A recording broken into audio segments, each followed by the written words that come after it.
माझ्या काव्यरचनेचं नाव आहे लेखा शेतकऱ्याची. पाऊस जर वेळेवर पडला तर शेतकरी आनंदी असतो, परंतु पाऊस जर अवेळी पडला तर त्याची जी अवस्था होते त्यावर आधारित माझी स्वरचित काव्यरचना आहे लेखा शेतकऱ्याची.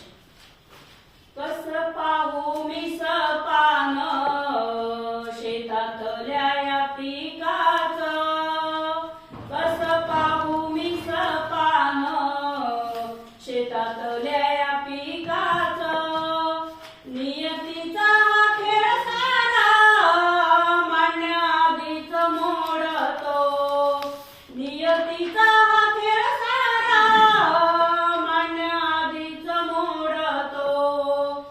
अरे शेतकरी दादा कसा पिकवितो कांदा, अरे शेतकरी दादा कसा पिकवितो